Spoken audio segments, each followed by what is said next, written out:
At Burnley, dude, he gets screwed every year by the board, or yeah. He said last year that he's gonna leave if he doesn't get to buy players, and I don't think Burnley bought anyone.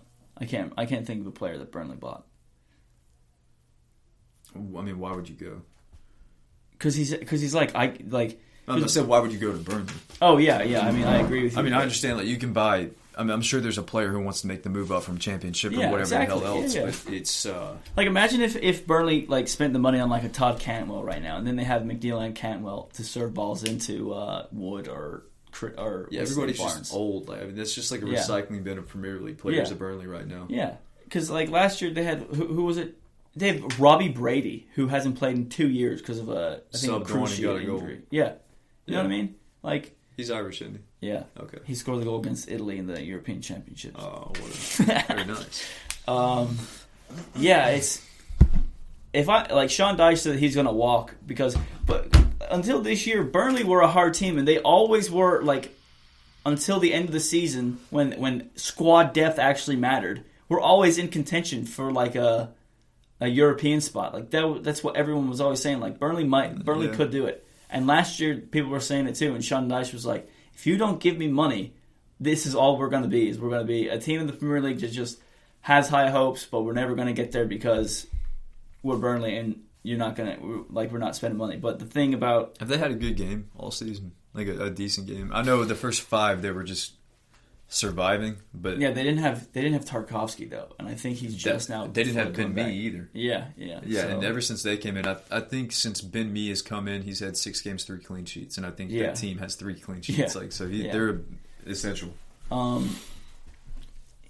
don't know. The only game that I watched was Spurs and Burnley, and I mean.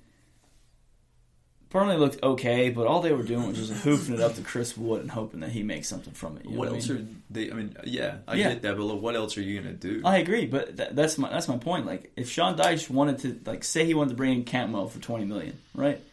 Give him $20 million, you have Cantwell, and now you have Dwight McNeil, Cantwell, and then I guess I don't know who another midfielder they have is. Westwood, right? You have that. That's a decent. Like you've got two guys that can play the wing. It's more creativity than they have. Yeah, exactly. You can move Westwood up to 10 even because they're not short of defensive mids. Yeah. So, yeah, and I mean he's trying to play a 4-4-2, which is just anxious. I mean you gotta have the right personnel. Which I mean technically he does because he's got the big forward. That you can loft the ball up to, and then he's got Ashley Barnes who makes the runs it behind. I get that, but this 4-4-2 wouldn't even compete 20 years ago. Yeah, I agree. You see, so it's. I'm not saying a change of system might help. It wouldn't hurt to try out a 5-back if you're conceding that much, though. Well, again, it might have been because Tarkovsky and me were out for so long, and now there's no excuse though. I mean, if you're trying to survive, and I mean. Is Barnes a 10 or is he a floating 9? I'd make him a 10 if you don't have anybody in the midfield to connect. I mean, playing 2 people up top, just especially against teams that are playing 5-backs now. Yeah, and you're going to try and boot it up to them. Yeah, I mean, because the better half of the league is playing a 5-back at the moment. Regularly. Who? Arsenal, Brighton, Sheffield, Wolves, Crystal Palace, West Ham, Leicester. Crystal Palace do? Yeah. Really? Yeah. Huh. Leicester. Leicester do play, yeah. Is that because Soyuncu is injured, though? No, I think... Or is Rodgers trying to go to that? I think Brendan Rodgers is trying to move to that because he doesn't have wide players. That's he has inside right. Forwards. He was trying to do that last year. I think it was against Spurs. Remember that game? Yeah. I think Leicester were up 2-0 and then... Well, that's how his formation would end up looking anyway because you have Ndidi dropping into a 3-back and then Barnes and Perez. He's still injured though, right? Who's that? Ndidi? Yeah, they're all coming back after Christmas break. Yeah. Pereira. I mean, you gotta kind of feel for. I think they might have been plagued with the worst injuries. Everybody's having injuries in squad players. They lost 5 starters, not to COVID for 2 weeks, 4 months at a time. They're essential players. Yeah, but you could feel bad for them at the same time. That's the whole point of everyone gets injuries. Who was it last year that had Liverpool? Really? I looked into it because I said Newcastle's playing a 5-back. Sorry, I'm still thinking about that. Good. I said that Liverpool didn't really have a lot of injuries, and before last year they didn't. Like before last year, their starting 11 was the same starting 11 every single game. But last year is when Fabinho started getting injured, Henderson got injured, and then once Henderson got injured, that's when they went on that run of absolute crap games. And then I think Firmino was out for a little bit, Mane was out for a little bit, so and they still won. So I see your point, but when you're a club like Leicester with the amount of money that they have. I mean, they definitely invested and put in more, and it's not like they weren't short of depth at center back, but they don't have the best center backs. I don't think Fofana is a. I don't think Fuchs is either. No. What do you think of the rumors that Johnny Evans is linked back with United for? I think it's $5 million. I don't know how I think he and Maguire had a good partnership. That yeah. See. I just don't know because both of them are so slow, and we don't need speed right now. Yeah, but I wouldn't. If we can hold, I wouldn't trust him. If we can hold our line, he's definitely more positionally aware than Maguire is. Yeah, Evans might even be able to put a leash on him and keep him back. Yeah, and Evans won a Premier League with United, so I mean, yeah, I don't think we have a single player in the team now that's other than De Gea. I think De Gea is the last one to win, and Phil Jones. The last players to be in the team that won that Premier League. I'd rather Twansby learn from Evans than Maguire. Yeah, I agree. Those are the upsides of it. He can't be more than 10. So it's not that he's a dent. He's good for 2 years. Center backs last a little bit longer than other outfield players. I don't think it's a bad move. But when center backs drop off, they drop off. Yeah, quick. Remember Rio? Yeah, dude. He was probably the best center back in the league, maybe in the world. I think he's better than Vidic. The only reason Vidic left him hanging in the last season, though. Left halfway through the year. Well, Rio had already gone to QPR. Wait, I thought Rio stayed longer. Mm-mm. Okay. Rio left because he's like, I am not the standard of a Man United player anymore.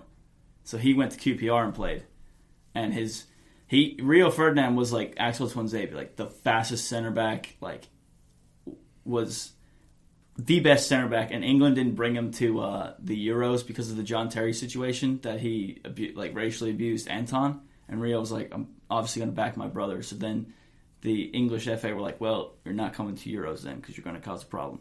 And he just coming off of winning a 3-peat and a Champions League. So, but when Rio dropped off, dude. The last season he played for United, I think, was the season with Cloth.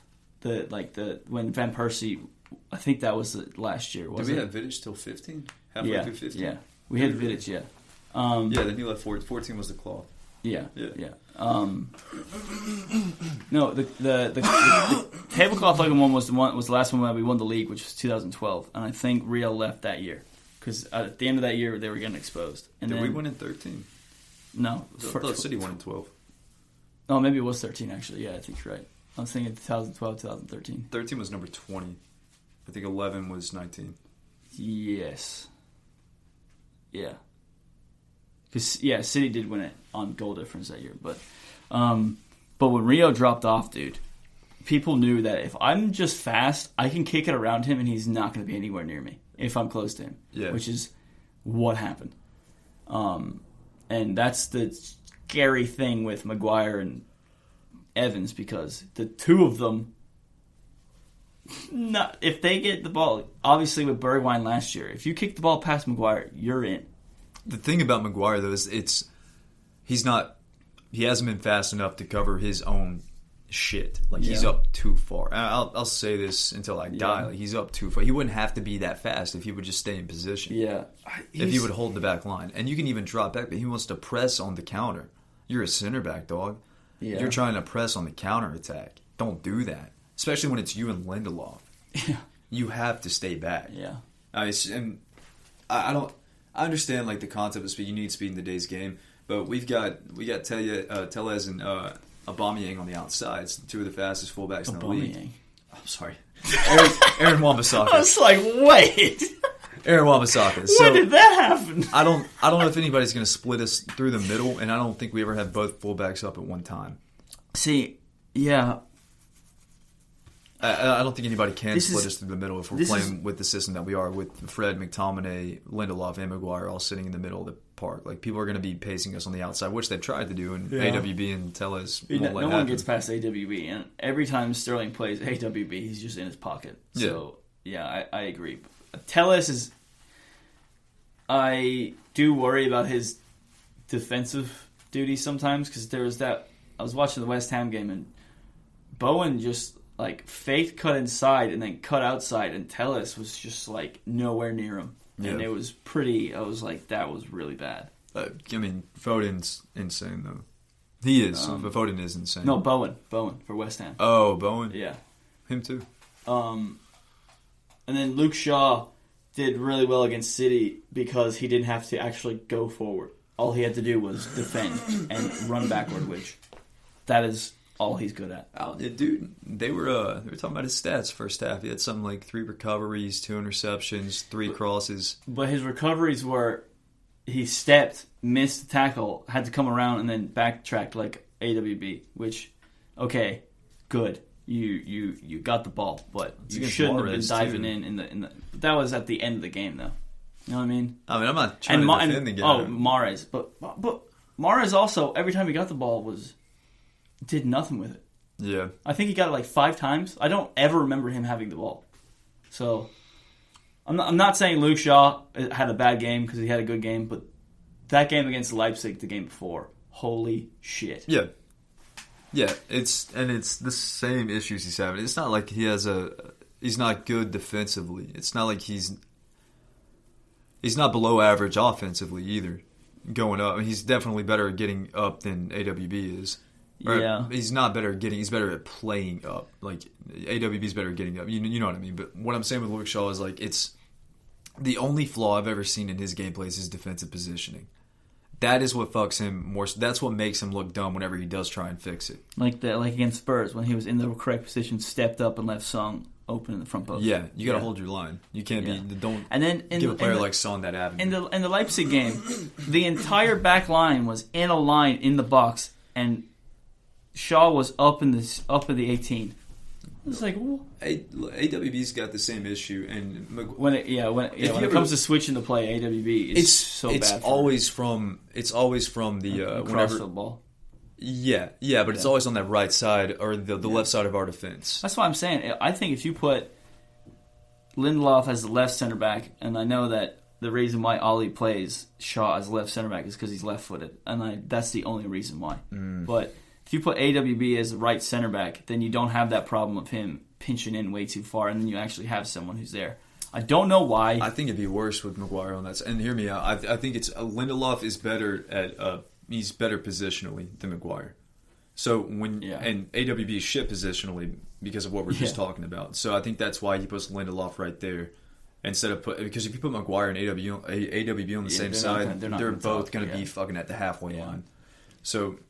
That's what I'm thinking, but it's with AWB, and it's also Maguire and Lindelof's fault because whenever you see them on the left side of our defense and they're about to set up a cross or set up a play to bring it back around the outside of the box, every single time, all 4 of our defenders are looking at that corner, not looking out to see what's out like in front of them to defend. Everyone, Maguire and Lindelof, every time they're not looking to see who's in the box; they're looking at the play. Yeah. Which the play is important, but so is who the fuck's behind you to head the ball in, which has happened countless times this year. Which is the thing. Like if you ever watch De Bruyne play, or you watch Van de Beek play, or you watch any of the really good center mids, like if you watch them just not near the ball, they're always looking around them, always head on a pivot. I was watching Kovacic today. So same thing. Crazy. Yeah. So crazy. Kovacic played today. Yeah. That was the first time in a while, right? I'm pretty sure it was It looked like Kovacic. But 17? That's Kovacic, right? I guess. I don't know Chelsea's numbers. How did Havertz look? Did he look subpar? I think 17's Mount. Actually. 19's Mount. No. How did Chelsea look? I can't wait to go home and watch this game. Like I was saying, they never drove it up the right side, and I'm guessing because Pulisic is on that side and he's not a right winger, and maybe he wasn't finding space to receive the ball to play as a right winger. He was tucked in most of the time, so they didn't really have an avenue in that right corner. But what Warner would do... Was the right back? Reece James?